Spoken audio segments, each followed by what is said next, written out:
Civil Service Exam, Math Reviewer, number 101 and 102, tungkol sa probability tsaka sa LCM. So, pause the video, try nyo munang sagutan. Okay, so number 101, a die is rolled once. What is the probability of getting a factor of 6? So, factor ng 6 ang hinahanap natin. So, ano ba yung probability? Anong formula ng probability? So, ang formula ng probability of the event, E, is equal to N of E, number ng event natin, over the total.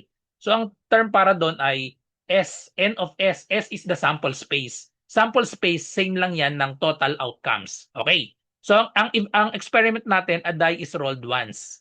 Okay, so ano yung mga outcomes natin? So, ang sample space natin, yung mga outcomes, pag nag-roll ng die, edi 1, 2, 3, 4, 5, and 6. Okay?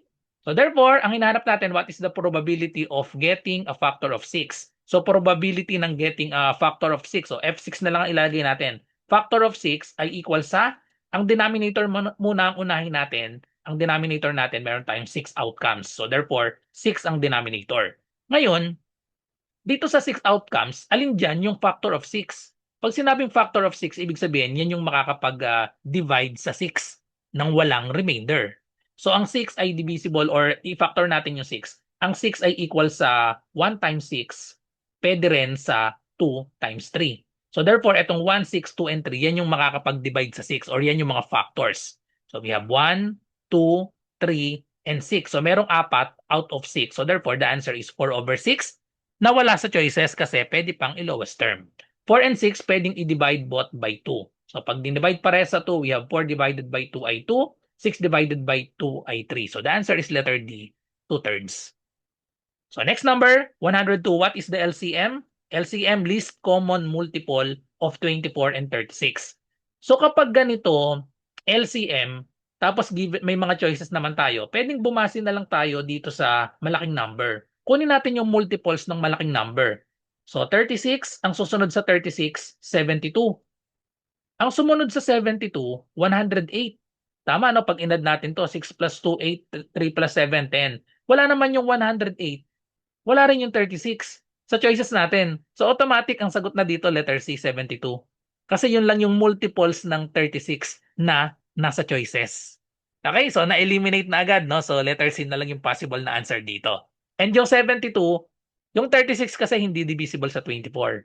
Yung 72 divisible sa 24. Pag dinivide natin, 72 divided by 24, eksakto siyang 3. Kaya 72 yung final answer natin dito.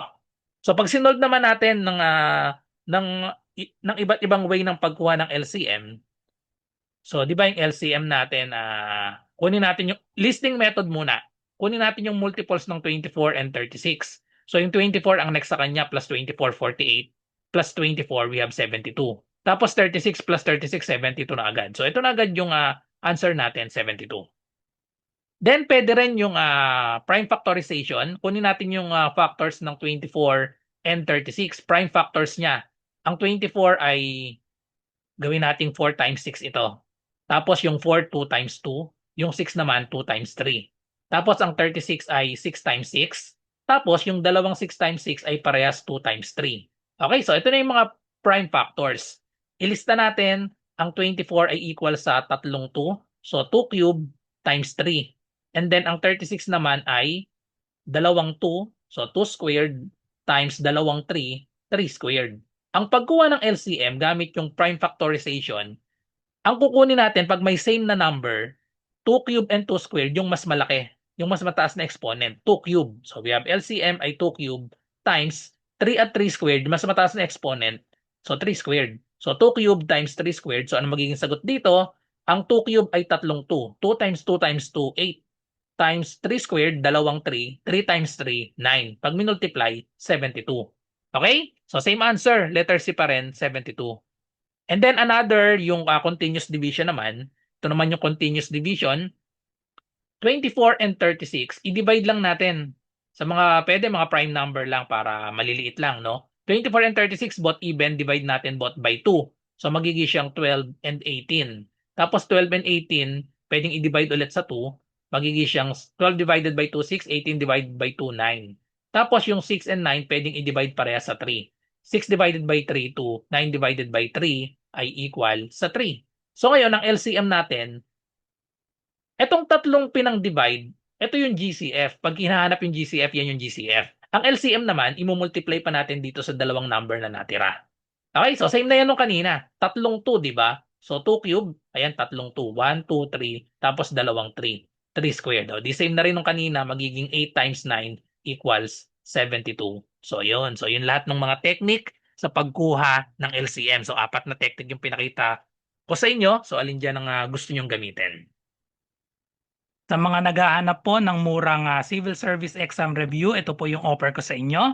99 pesos lang po, all in na po ito. Meron tayong 500 slots na available. Ito po yung mga inclusion niya, 10 days math and logic tutorial via Zoom. Online po ito ha. So ang schedule na itong 10 days, ito po.